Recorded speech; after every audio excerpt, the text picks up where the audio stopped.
Buenos días. Qué bueno verles esta mañana y poder juntos disfrutar de la maravillosa palabra del Señor. Quiero decir que el salmista dijo de que estudiar la palabra era como disfrutar de la miel de un panal. Amén. Algo delicioso. En el Salmo 1 se nos enseña de que es bienaventurado el varón que escudriña la palabra del Señor. Dice que él lo hace día y noche. ¿Y cuáles son los resultados? Será como un árbol plantado que va a llevar fruto, que no importa el tiempo en el que esté, su hoja no va a caer y todo lo que hace, ¿qué dice? Prosperará.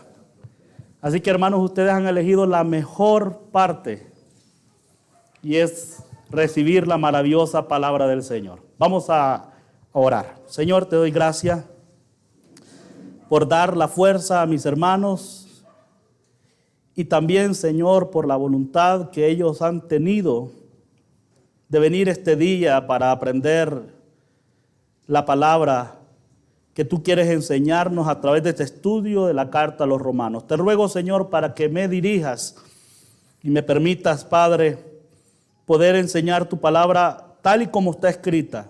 Quiero ser solamente un portador de la verdad. No quiero enseñar mi manera de pensar, sino más bien que tu palabra hable por sí sola. Y necesito tu ayuda, Señor. Como también ellos necesitan tu dirección para poder entender tu palabra, para poder creer tu palabra, pero también para poder aplicar tu palabra, Señor. Dependemos de ti y te damos honra y gloria en nuestra vida, Señor. Amén y amén. Bueno, vamos a continuar con el capítulo 3 de Romanos, versículo 1 al 8, y vamos a observar algunas preguntas que se realizan sobre el pecador religioso. ¿Qué hemos estado viendo? Hagamos un recordatorio. Vimos el tema del deber de dar el evangelio, capítulo 1, versículo 1 al 7. El corazón por los romanos, capítulo 1, 8 al 15. La pasión que Pablo tenía por predicar el evangelio, Romanos 1, 16. El producto del evangelio, el justo por la fe vivirá, Romanos 1, 17. Estuvimos aprendiendo el día de ayer sobre los 3 tipos de pecadores.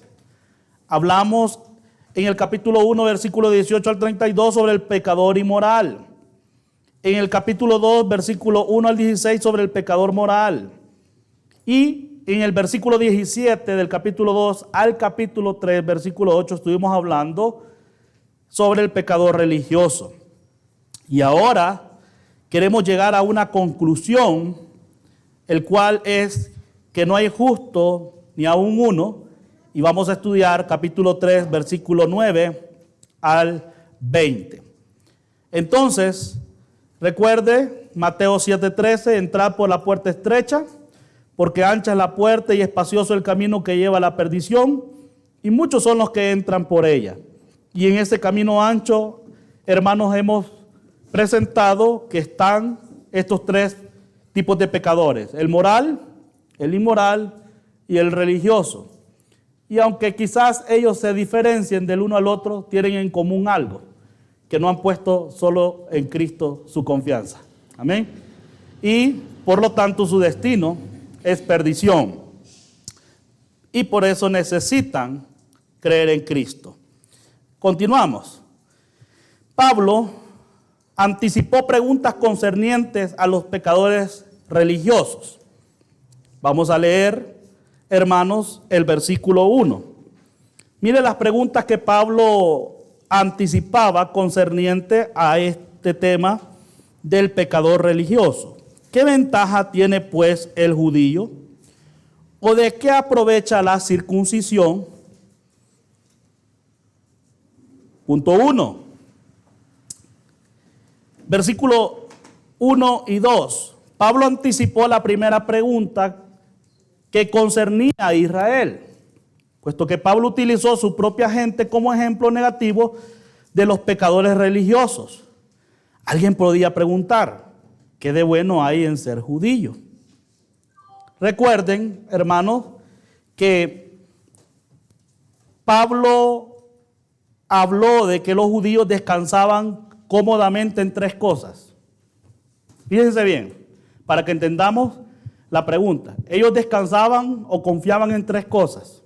Ellos, el pecador religioso. Ellos decían que tenían la ley. ¿Escucharon? ¿Qué decían ellos? Que tenían la ley. Y ellos dicen, esto nos da ventaja a nosotros, decían ellos. Pero ¿qué fue lo que Pablo dijo en el capítulo 2, versículo 13? Porque no son los oidores de la ley los justos ante Dios, sino los hacedores. Ellos decían, nosotros hemos sido circuncidados. Pero ¿qué fue lo que Pablo les dijo en el versículo 25 del capítulo 2? ¿Qué les dijo? Pues en verdad la circuncisión aprovecha si guardas la ley. Pero si eres transgresor de la ley, ¿tu circuncisión viene a ser qué? Incircuncisión. ¿En qué otra cosa confiaban ellos? Ellos decían, somos hijos de Abraham. Y Pablo en capítulo 2, versículo 28 al 29, le dice que ser hijo de Abraham no les da ninguna ventaja para con Dios. ¿Escucharon lo que estoy diciendo? Ahora, cuando Pablo los confronta de esta manera, la pregunta lógica que ellos se hacen entonces, si no tenemos ninguna ventaja porque tenemos la ley, porque hemos sido circuncidados y porque somos hijos de Abraham, entonces la pregunta es, ¿qué ventaja tiene el ser judío? Qué bueno. ¿Qué bueno hay en ser judío entonces? Esa es la pregunta. ¿Entendieron ahora la pregunta? ¿Por qué viene la pregunta? Vamos entonces ahora a ver esta pregunta más a fondo. ¿Qué ventaja tiene pues el judío?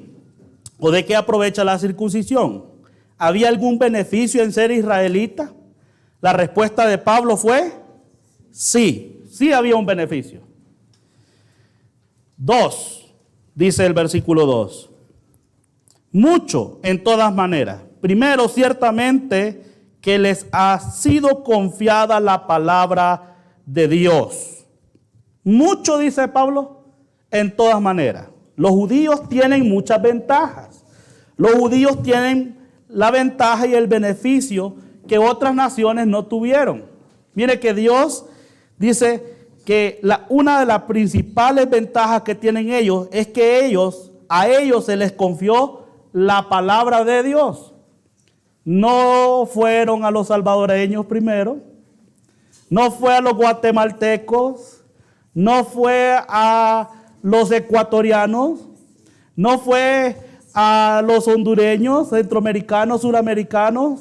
¿Fue a quiénes? A los judíos. A ellos se les confió la palabra de Dios. Eso significa que ellos estaban encargados de la palabra de Dios. Y ponga mucho cuidado en esto. Ellos debían ser custodios de la palabra de Dios. Deuteronomio 4, 7 al 8 lo dice. Ustedes ven que Pablo dice, primero ciertamente se les ha sido confiada. Esa palabra confiada literalmente significa se les ha encomendado la palabra de Dios. A ellos se les había encomendado la palabra de Dios. Siempre me ha gustado decir que Israel era como el megáfono que Dios iba a utilizar para llevar esta verdad. A ellos se les había confiado la palabra de Dios. Ellos tenían el privilegio de tener la palabra de Dios. Ahora yo quiero hacer una aplicación a nosotros hoy en día. Amén. Nosotros tenemos la Biblia, ¿sí o no? Y tiene una gran ventaja. Y también es un gran privilegio. Pero también es una gran responsabilidad. Si poseemos la verdad, entonces tenemos la responsabilidad de hacer algo con la verdad, ¿sí o no? ¿Cuántas Biblias hay en los hogares, en los diferentes países, que no son abiertas? Nunca son leídas, nunca son entendidas. A los judíos les fue confiada la palabra de Dios y ellos eran responsables de creer y obedecer la revelación escrita que tenían. Pero la pregunta es, ¿fueron fieles en su cargo o no?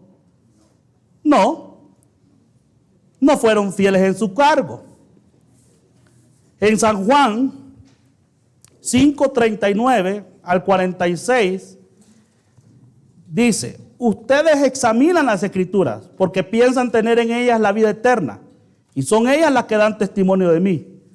Porque si creyeran a Moisés, me creerían a mí, porque de mí escribió él. Entonces, volviendo al punto B, muchos en toda manera, primero ciertamente les ha sido confiada la palabra de Dios. La ventaja principal que tenían como judíos, a diferencia de los gentiles, era que poseían la escritura. El Antiguo Testamento preparó misericordia a Israel para confiar en Dios. Ellos tenían la escritura, debieron haber respondido en fe a esa verdad. Debieron de haber respondido en obediencia a esa verdad. Pero no fue así, ¿verdad? Y la palabra también, el Antiguo Testamento, la palabra de Dios, debería, hermanos, para ellos haberlos preparado para creer en Jesús cuando Jesucristo fuera ya revelado a los seres humanos en la tierra. Debería llevarlos a poder poner su fe en Cristo. Gálatas 3:24 dice: de manera que la ley ha sido nuestro ayo para conducirnos a Cristo, a fin de que seamos justificados por la fe. La ley debía, lo que ellos conocían, la palabra, debería haberlos llevado a confiar en Cristo. Pero, ¿confiaron en Cristo? ¿Creyeron en Cristo? No. Una segunda pregunta concerniente a los pecadores religiosos que Pablo anticipó fue esta: si los pecadores religiosos son hipócritas, ¿por qué eran hipócritas los religiosos judíos? ¿Por qué? Porque decían no hay que hurtar, ¿y qué hacían ellos? Mire, no adulterar, ¿y qué hacían ellos? Entonces, la pregunta es esto: si los pecadores religiosos son hipócritas, ¿hacen a Dios un mentiroso? Cuando las personas religiosas son hipócritas, ¿invalidan a Dios? O sea que, cuando Pablo confronta al pecador religioso, los judíos estaban aparentemente acusando a Dios de ser infiel. Oiga, Señor, tú nos has dado tu palabra. Tú nos has dado muchas promesas como nación, ¿por qué ahora es infiel con nosotros? Ellos estaban acusando a Dios de ser infiel. Dios nos ha escogido y ahora Él nos está condenando. Pero en el versículo 3 y 4 de Romanos 3, Pablo muestra quién es realmente el infiel. ¿Es Dios el infiel o somos nosotros? Es importante. Ellos estaban siendo hipócritas. Sí. Versículo 3. Pues ¿qué si alguno de ellos han sido incrédulos? Recuerden que Dios les había dado la palabra y en lugar de creerla, eran incrédulos. Su incredulidad, dice, ¿habrá hecho nula la fidelidad de Dios? Si una persona religiosa posee la verdad bíblica pero no la cree o no la maneja correctamente, ¿elimina eso de alguna manera la fidelidad de Dios? Por supuesto, la respuesta es no. Amén. ¿Su incredulidad habrá hecho nula la fidelidad de Dios? La respuesta es no. ¿La infidelidad del hombre anula la fidelidad de Dios? La respuesta es no. Dios les dio su palabra y ellos fueron infieles. Dios no falló. La Biblia no falla. Ellos fueron los que fallaron. Voy a poner un ejemplo para que entendamos esto. Tú puedes echar perlas delante de los cerdos y los cerdos pueden pisotearla en el barro, pero eso no cambia el hecho de que siguen siendo perlas, ¿verdad? Entonces, hermanos, del mismo modo, los judíos pueden pisotear la verdad de Dios, o mejor dicho, el religioso pecador puede pisotear la verdad de Dios, pero eso no cambia la palabra de Dios y eso no altera las promesas ni afecta la fidelidad de Dios. Segunda de Timoteo 2:13 dice que aunque nosotros fuéramos infieles, Dios permanece fiel. Dios siempre es fiel. Pero algo que quiero observar en este versículo 3, quiero que subraye la palabra si algunos. No dice todos, ¿verdad? Dice algunos. No todos los judíos eran incrédulos. Había muchos como Pedro, Pablo, Santiago, que creían las promesas que se encuentran en la palabra de Dios. Amén. Como también hoy en día hay gente que cree y no cree. De ninguna manera. Versículo 4. Antes bien sea Dios veraz y todo hombre mentiroso. La pregunta que se realizó en el versículo 3 es contestada de la siguiente manera: de ninguna manera.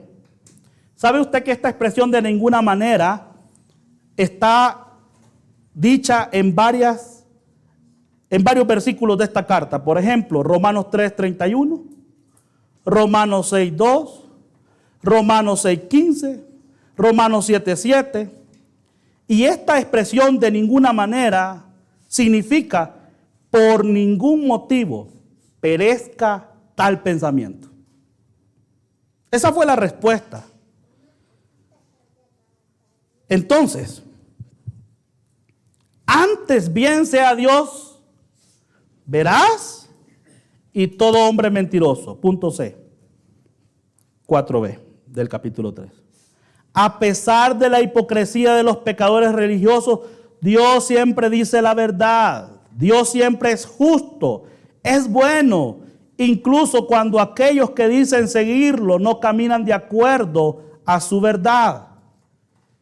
¿Alguien sabe de los que están aquí qué parte de las escrituras del Antiguo Testamento estaba citando Pablo cuando dijo, antes bien sea Dios veraz y todo hombre mentiroso?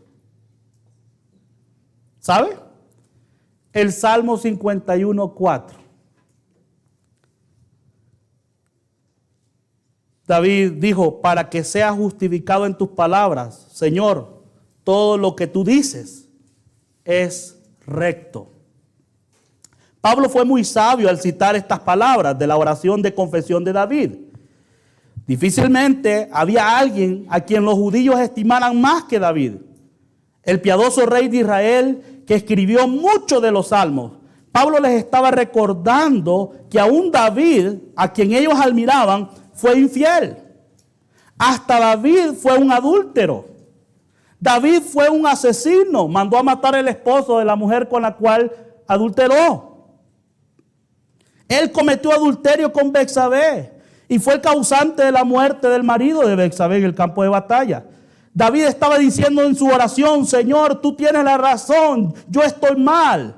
David sabía que era culpable y que necesitaba la misericordia de Dios, pero el religioso pecador, ¿a quién estaba culpando?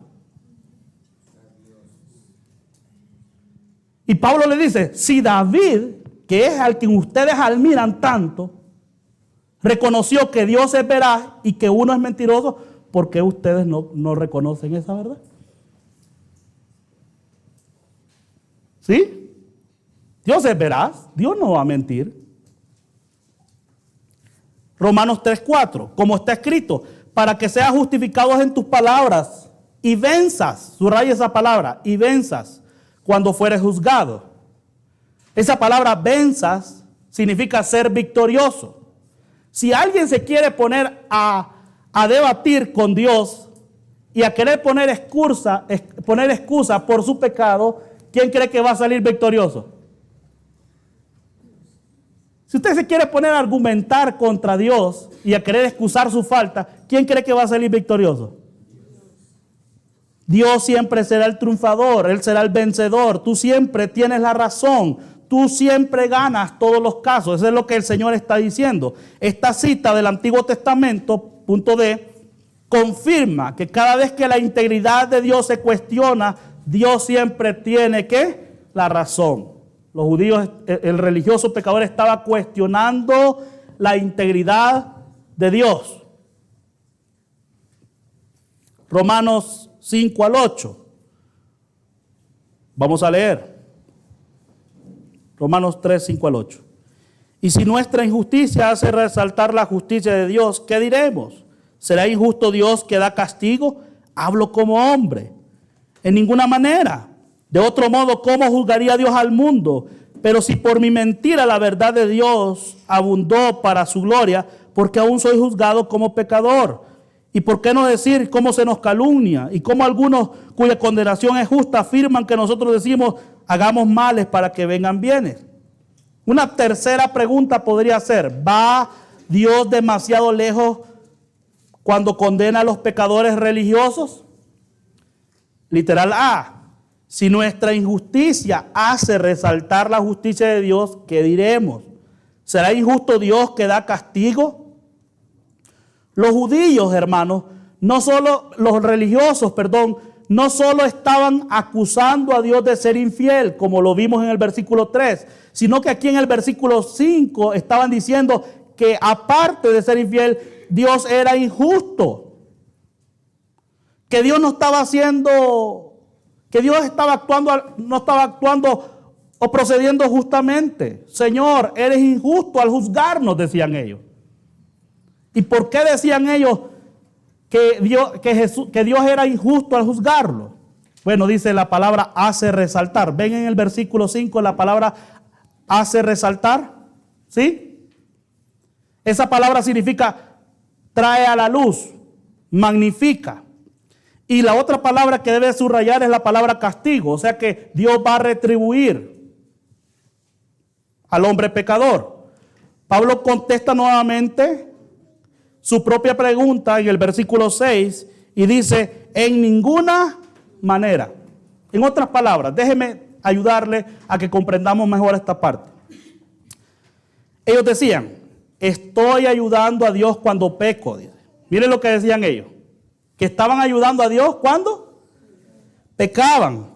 Porque decían ellos, porque mis errores magnifican la bondad de Dios.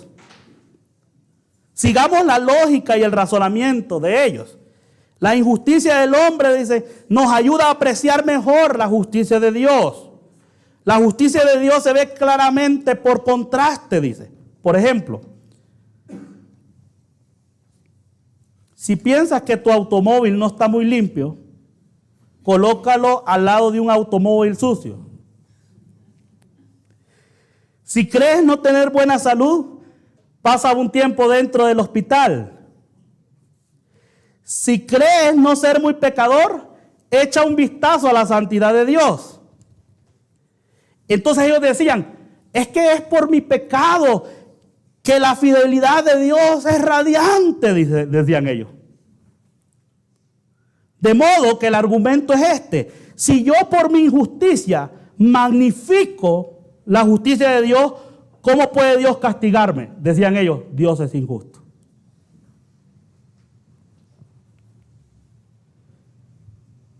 ¿Cómo puede Dios castigarme por mis pecados si mi pecado beneficia a Dios? Digamos, cuando la convicción es profunda, las personas religiosas defienden sus fallas con excusas baratas y ridículas. Esto no es nuevo. En Génesis 3:12, cuando el hombre pecó y Dios le pregunta a Adán, ¿dónde estás? ¿Qué dijo? La mujer que tú me diste, dice, por compañera me dio del árbol y yo. ¿A quién le estaba echando la culpa aquí a Adán? ¿Quién sabe? No a Eva. A Dios, tú me diste a esa mujer. Eso es lo que dicen los casados ahora. ¿Eh? Después, ¿verdad? Tú me la diste, ¿verdad? A Dios. Y cuando le pregunta a la mujer, ¿qué dijo? La serpiente dijo. Y si hubiera estado un burro detrás de la serpiente, les hubiera dicho que la serpiente que el burro también era el culpable. Siempre, hermanos, las personas religiosas defienden sus fallas con excusas baratas. Miren lo que estaban diciendo ellos, es que mi injusticia resalta la justicia de Dios. Por eso ellos pecaban de esa manera. ¿Cómo debería responder si alguien afirma que su conducta pecaminosa es buena, ya que eleva la justicia de Dios? ¿Qué respondió Pablo en el versículo 6? En ninguna manera. Nuestros actos pecaminosos no promueven el nombre de Dios ni sus objetivos. Nuestro pecado nunca beneficia a Dios, ni Dios jamás condona, o sea, va a estar de acuerdo con el pecado. ¿Escucharon, hermano? Por ejemplo, el mundo podría decir el mismo argumento que tenía el religioso pecador.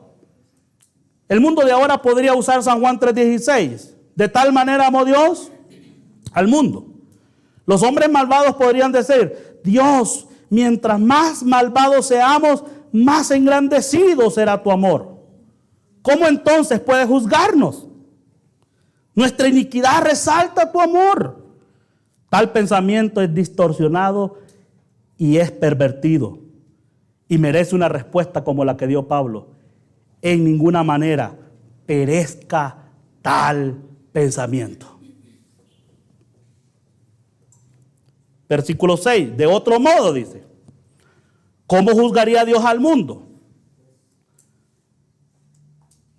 Si en ocasiones Dios excusara el pecado porque de alguna manera lo beneficiara a Él no sería entonces un juez objetivo y justo.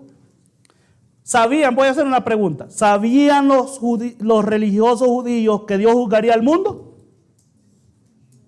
Sí. ¿Y qué decían ellos de que Dios juzgara al mundo? ¿Qué decían? Correcto, júzgalo. Pero cuando le dijeron que Dios los juzgaría a ellos, ¿qué dijeron? Entonces, la lógica es esta.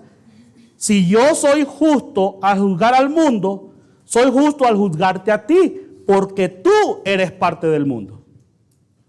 Eso es lo que Pablo les está diciendo. Ellos sí aceptaban que Dios iba a juzgar al mundo, pero que los iba a juzgar a ellos, no querían reconocer eso. Versículo 7. Pero si por mi mentira la verdad de Dios abundó para su gloria, porque aún soy juzgado como pecador. Punto D. Los pecadores religiosos siempre buscan formas de excusarse a sí mismos, pero si por mi mentira la verdad de Dios abundó para su gloria, ¿por qué aún soy juzgado como pecador? Aquí se usa el mismo argumento. Si mi mentira, infidelidad, magnifica y realza la verdad de Dios, y si Dios es glorificado por mi mentira, entonces ¿por qué me va a juzgar Dios? Ahora, ¿es cierto que Dios puede usar el pecado y la maldad y la ira del hombre para traer gloria a su nombre, hermano? ¿Es cierto eso? Sí. Por ejemplo, veamos el caso de Faraón. ¿Puede traer gloria a Dios la dureza del corazón de Faraón? Siguiendo la misma lógica pervertida de estos religiosos, Faraón podría haber dicho, Señor, ¿qué derechos tienes tú para juzgarme? Yo te he hecho un servicio, he ayudado a traer gloria a tu nombre, he hecho ver lo paciente que has sido conmigo y cómo se manifestó tu poder. Si yo no hubiera resistido a ti, tú no hubieras podido haber hecho todos esos poderosos milagros y esas señales sobre la tierra de Egipto. Eso pudo haber dicho Faraón, ¿sí o no? El pecado del hombre puede traer gloria a Dios, pero ciertamente eso no exime del juicio de Dios al hombre. Amén. No lo exime. Puede traer gloria, pero no lo exime de la responsabilidad ante Dios. Esta pregunta que hacían entonces el religioso pecador era necia. ¿Y alguna vez le ha tocado a usted querer hacer entender a un necio? ¿Cómo le va en ese trabajo de querer hacerle entender a un necio? ¿Ah? ¿Cómo puede Dios juzgarme por ser un pecador? Decían ellos, si mi pecado de alguna manera lo beneficia a Él. ¿Y qué hizo Pablo con esa pregunta del religioso? ¿Qué hizo? Miren que Pablo no se tomó el tiempo para responder esta pregunta. Al rehusarse a responder, Pablo expuso la locura de pensar que una mentira pudiera beneficiarle. Proverbios 26, 4 al 5 dice: no respondas al necio de acuerdo con su necedad, para que no seas tú también como él. Responde al necio según su necedad se merece, para que no seas sabio ante sus propios ojos. Mire, una versión diferente de Biblia, la Biblia actualizada, dice de esta manera. Por favor, si hay alguna palabra en esta versión que voy a leer que para usted es fuerte, perdóneme, pero quiero usarla. Esta versión dice así: no te pongas al nivel del necio, o resultará que el necio eres tú. Pon al tonto en su lugar, para que no se crea muy sabio. Eso es lo que estaba haciendo Pablo.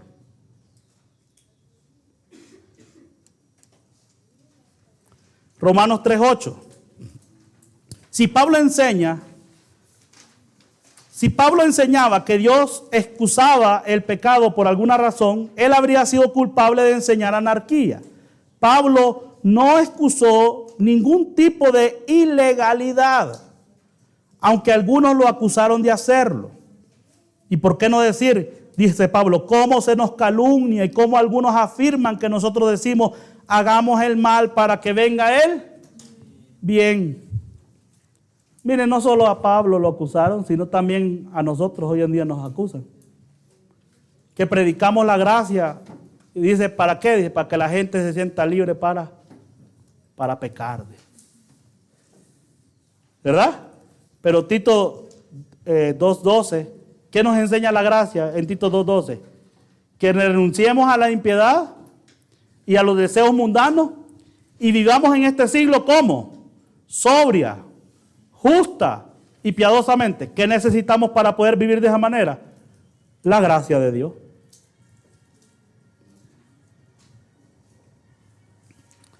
Romanos 3:8, Pablo dijo que aquellos que lo acusaban de promover el pecado merecían el juicio que seguramente iban a obtener. La condenación de los tales, dice, es justa. La condenación de los tales es justa.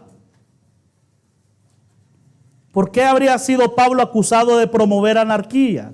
Cuando un creyente predica la salvación por gracia solamente, sin ningún tipo de obras, los legalistas religiosos pueden fácilmente acusarlo de excusar e incluso promover el pecado.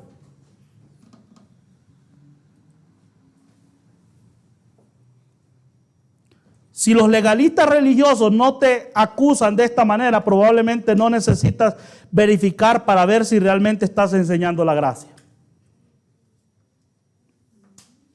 El legalista religioso siempre está acusando, hermanos, al que predica la gracia, de que nosotros predicamos licencia para pecar.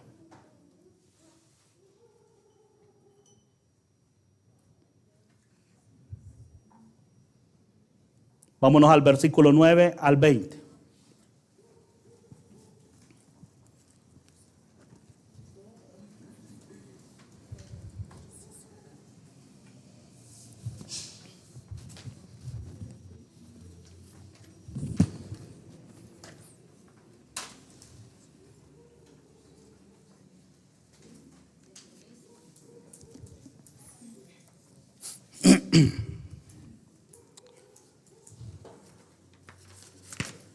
Rápidamente. Literal E. En conclusión, ¿cuál es la conclusión entonces que vamos a hacer en esta hora? Todo el mundo es culpable de pecado. El religioso quería excusarse, pero no pudo. Sea Dios veraz y todo hombre mentiroso. Todo el mundo es culpable. Vamos a ver. Pablo concluyó con todas las personas, morales, inmorales y religiosas, son pecadores culpables. Y Pablo dice en el versículo 9, leamos Romanos 3:9, por favor. ¿Qué dice Pablo? ¿Somos nosotros mejores que ellos?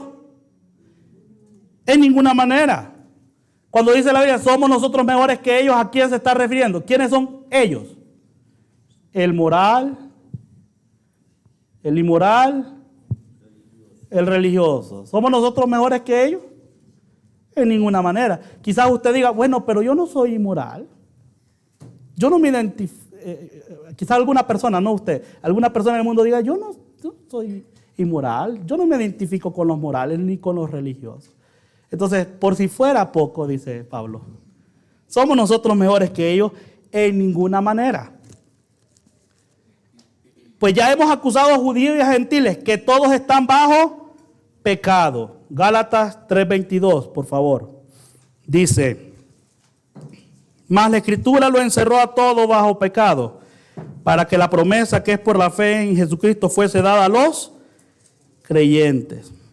Entonces, todos están bajo pecado. ¿Con qué autoridad hizo Pablo tan poderoso veredicto? Veremos que Pablo confió exclusivamente en la palabra de Dios para defender su caso. Pablo, ¿cómo llegó a este veredicto Pablo? Basado en la verdad de la palabra de Dios.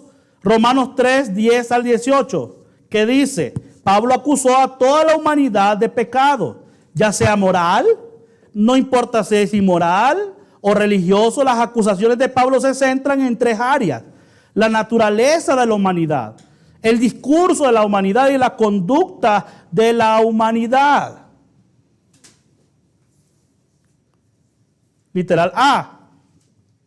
En los versículos 10 al 12 del capítulo 3 dice, porque todos los que dependen de las obras de la ley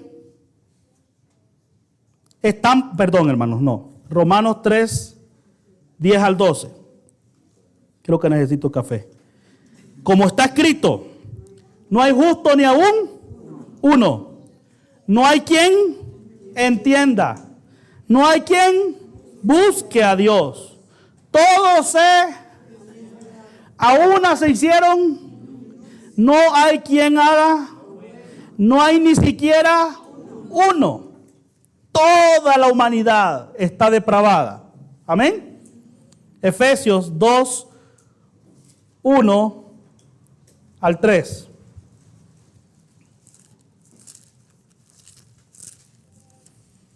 Y Él os dio vida a vosotros cuando estabais muertos en vuestros delitos y pecados, en los cuales anduviste en otro tiempo siguiendo la corriente de este mundo, conforme al príncipe de la potestad del aire, el espíritu que ahora opera en los hijos de desobediencia, entre los cuales también todos nosotros vivimos en otro tiempo en los deseos de la carne, haciendo la voluntad de la carne y de los pensamientos, y éramos por naturaleza hijos de ira, lo mismo que los demás. Entonces, la humanidad, según la palabra de Dios, tiene una naturaleza carnal. La humanidad es totalmente depravada. Cuando Pablo dijo, todos somos pecadores, ¿se lo estaba inventando o estaba haciendo esa conclusión basada en la verdad de Dios? Basada en la verdad de Dios. El versículo 10 dice, no hay justo ni aún. Quizás usted se considere justo, pero ¿qué dice Dios? No hay ni uno. No hay quien entienda, ¿verdad?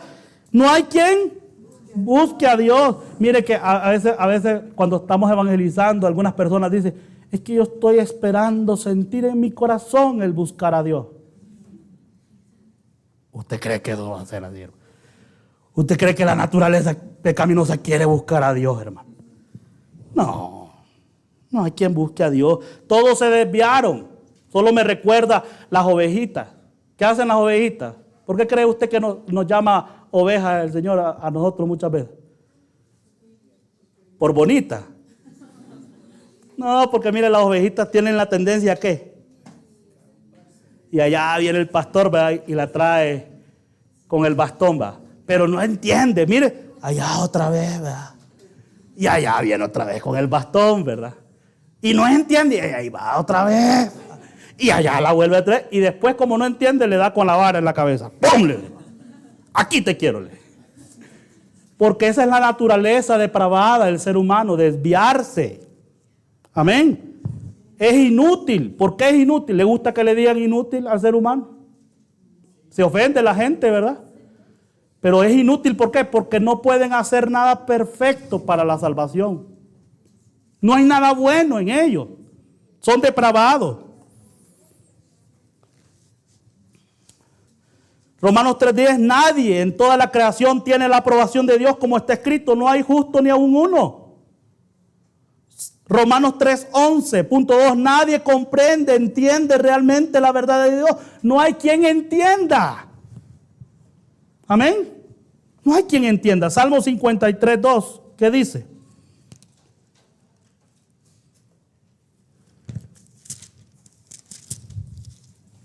Dios desde los cielos miró sobre los hijos de los hombres para ver si había algún entendido que buscara a Dios. Desde los cielos, ¿qué hizo Dios? Miró si había ¿quién? Un entendido. ¿Y cuántos encontró, hermano? Ni uno. Nadie comprende realmente la verdad de Dios. No hay quien entienda, hermano. 3:11, nadie busca a Dios o desea conocerlo. No hay quien busque a Dios. El versículo 52 del Salmo 53. El versículo 2 del Salmo 53, por favor. Para ver si había algún entendido que buscara a Dios. ¿Y a cuántos encontró? 4. Versículo 12, todo ser humano ha rechazado a Dios y se ha vuelto inútil. Todos se desviaron, a una se hicieron inútiles. Versículo 3 del Salmo 53 que dice, cada uno se ha vuelto atrás. Todos se habían corrompido. No hay quien haga lo bueno. No hay ni aún uno. Inútiles. Esa es la condición de la naturaleza depravada del hombre. Romanos 3:12, nunca ha habido una sola persona que haya hecho lo que es correcto. No hay quien haga lo bueno, no hay ni siquiera uno. Anote por favor la palabra en el punto 5.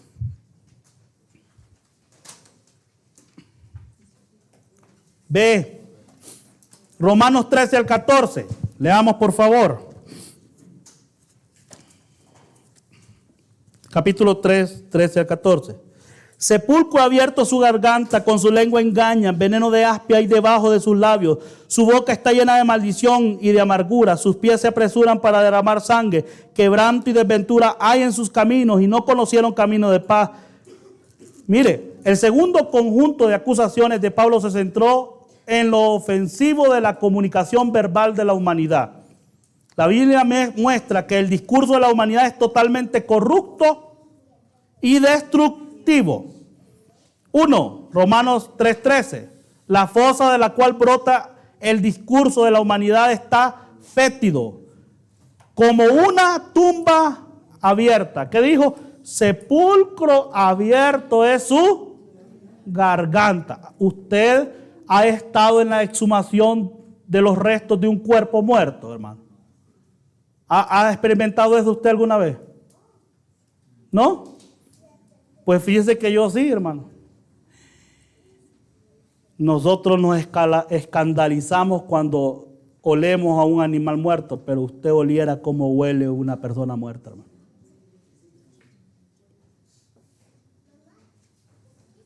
Usted no se imagina, hermano. El Salmo 5:9, vamos rápido. Dice, porque en la boca de ellos no hay sinceridad, sus entrañas son malvadas, sepulcro abierto es su, o sea que no hay sinceridad en sus palabras, hermano. Son una tumba ¿qué? Abierta. La lengua de la humanidad dice continuamente mentiras, con su lengua engañan. Salmo 5:9 dice, porque en la boca de ellos no hay sinceridad, sus entrañas son maldad, sepulcro abierto es su garganta, con su lengua engañan. 3. Romanos 3:13, los labios de la humanidad, el instrumento que expresa sus pensamientos, esconde el veneno de una serpiente mortal. Dice Pablo, veneno de áspid hay debajo de sus labios. El Salmo 143, vamos ahí.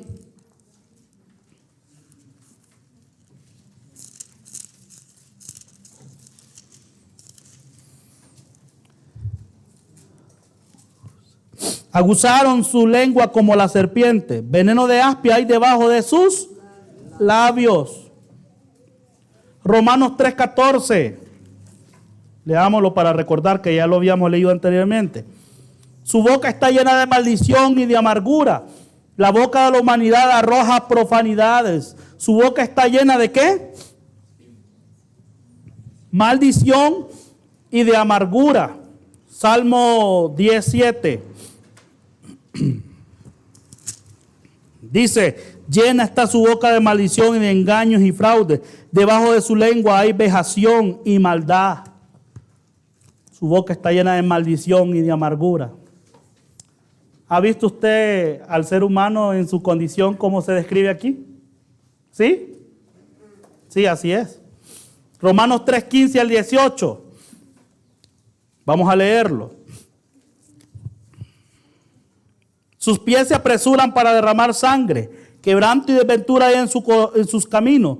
Y no conocieron camino de paz. No hay temor de Dios delante de sus ojos. El tercer conjunto de acusaciones de Pablo se centró en las acciones de la humanidad. Ya no es solo las palabras, ahora vamos a ver las acciones.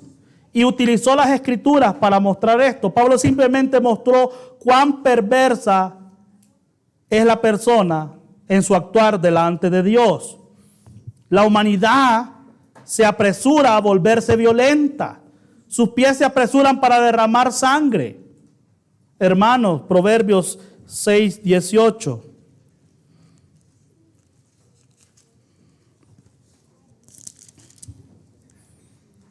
El corazón que maquina pensamientos inicuos, los pies presurosos para correr al mal, se apresuran para derramar ¿qué? Sangre. ¿Cuántas noticias hay, verdad? Mataron aquí, mataron allá. Antes, hermano, ¿verdad? Escuchar que mataron la gente. Ay, Dios mío, qué tremendo. Hoy ya no se escandaliza el mundo cuando escucha 80 los mataron allá. Ya no, ¿verdad? Esa es la condición en el actuar de la humanidad. Se apresuran para derramar sangre. Romanos 3:16. La humanidad deja un rastro de fatalidad y desesperación por donde quiera que va. Dice, quebranto y desventura hay en sus caminos. Estaba citando Isaías 59:7. Puede usted leerlo más adelante. 3. Romanos 3:17. La humanidad no sabe cómo vivir sin guerra. Y no conocieron camino de paz. ¿Qué es lo que más se escucha en las noticias hoy en día? Guerra. Guerra. Muerte. Asesinato. ¿Está depravada la humanidad, hermano? Sí. Génesis 6 es una descripción perfecta de la depravación del hombre.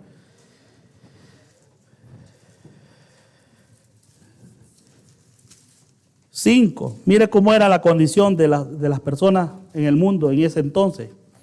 6:5. Dice, y vio Jehová que la maldad de los hombres era mucha en la tierra, y que todo destino de los pensamientos del corazón de ellos de continuo era solamente el mal. ¿Cómo era el pensamiento de ellos? Solo maldad. ¿Qué es lo que el mundo promueve ahora y aplaude, hermano? La maldad. Hoy la maldad es aplaudida en el mundo. La depravación ahora es visto como, mire, mientras más depravado sea, más famoso se vuelve. Si no, mire esos cantantes que salen ahora. Yo. Y hablan un montón de locuras y la gente aplaude la depravación del hombre. Dios los creó hombre y mujer y ellos dicen, no, yo no soy. ¿Y qué hace la gente? Te felicitamos.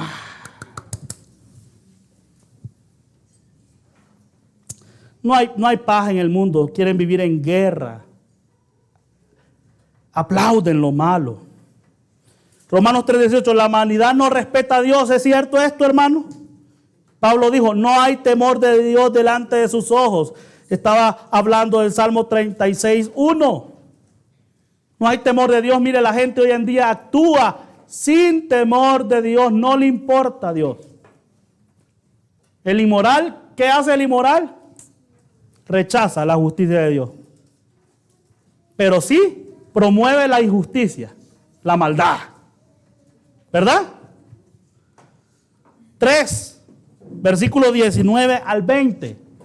Vamos a ver cómo Pablo resume su apreciación de la humanidad. Él demostró, de acuerdo con la ley de Dios, judíos y gentiles igualmente son culpables ante Dios. Versículo 19 al 20 del capítulo 3 dice: pero sabemos que todo lo que la ley dice, lo dice los que están bajo la ley, para que toda boca se cierre y todo el mundo quede bajo el juicio de Dios. Ya que por las obras de la ley ningún ser humano será justificado delante de él, porque por medio de la ley es el conocimiento del pecado. Y aquí se está poniendo esto todavía más interesante. Romanos 3:19 dice: pero sabemos que todo lo que la ley dice, lo dice a los que están bajo la ley.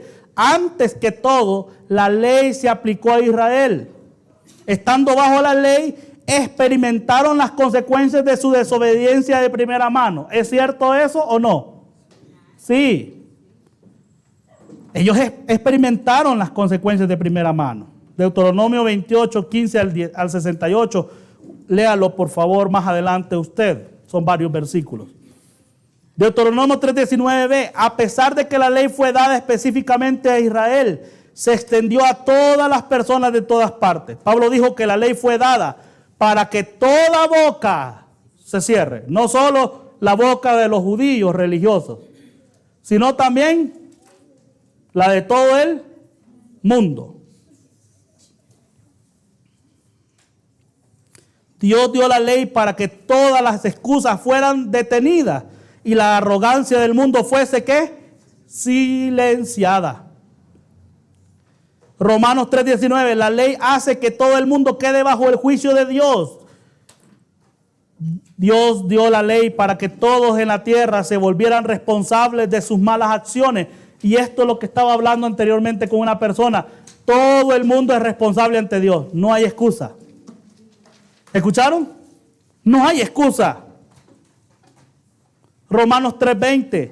Ya que por las obras de la ley ningún ser humano será justificado delante de él. El propósito de los 10 mandamientos nunca fue hacer justas a las personas, ya que nadie es capaz de cumplir perfectamente la ley. Hermano, la gente cuando mira la ley de Dios, ¿cómo la mira? Como el medio para llegar a Dios, ¿verdad? Así lo mira la gente.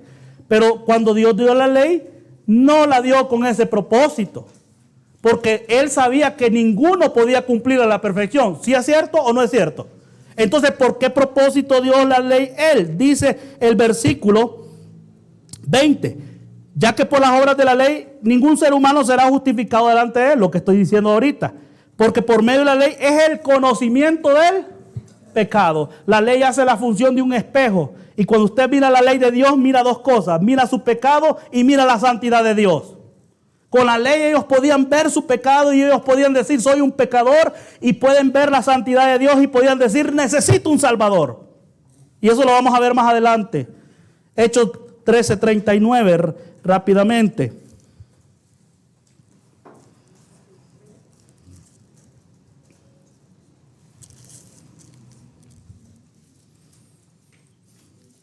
Y que de todo aquello de que por la ley de Moisés no pudiste ser justificado, en él es justificado todo aquel que cree. ¿Podemos ser justificados por los mandamientos? ¿Por la ley?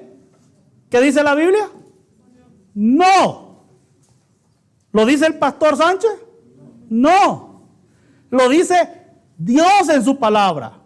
¿Por qué nadie puede ser justificado? Porque nadie puede cumplir a la perfección la ley. Es que la gente tiene una idea equivocada de Dios. La gente piensa que Dios es así, mire. Un anciano con un bastón que apenas oye, que son 613 mandamientos y que usted llega delante de Dios y le dice, no pude cumplirlos todos. Y que el anciano le dice, está bien, hijito, no importa. No, hermano. O todas. Ahora termino. Porque por medio de la ley es el conocimiento del pecado. El propósito de la ley es mostrar la pecaminosidad de la humanidad. Y eso es lo que vamos a estar viendo más ampliamente en la siguiente lección. Hermanos, y leamos 1 Timoteo 1, 8 al 11. Pero sabemos que la ley es buena si uno la usa como legítimamente. ¿Cuál es el uso correcto de la ley? ¿Será que el uso correcto de la ley es que una persona diga, voy a ser salvo por cumplir la ley? ¿Será ese el uso correcto de la ley? No. ¿Cuál es el uso correcto de la ley? Que a través de la ley nos veamos pecadores. Ese es el uso correcto de la ley. Porque si usted está usando la ley como el medio para llegar a Dios, usted no cumple todos los mandamientos, hermano. Entonces, el uso correcto de la ley es usarla para lo que fue entregada, para que el transgresor viera su culpabilidad, su pecaminosidad, pero al mismo tiempo vea su única manera de ser salvo, Cristo. Por eso Pablo dijo, el fin de la ley es Cristo. A Él sea la gloria por los siglos de los siglos. Amén. Oramos, Padre. Te doy gracias por tu palabra. Gracias por enseñarnos esta verdad, Señor. Gracias por darnos la oportunidad de conocer estas verdades maravillosas. Rogamos, Señor, que tú nos des entendimiento, fortaleza, y que al igual que aquellos dos que iban camino a Emaús cuando escuchaban tu palabra, nuestros corazones ardan, Señor, de alegría al entender estas verdades. Gracias, Padre, por los hermanos que están ya presentes. En el nombre de Jesús. Amén y amén.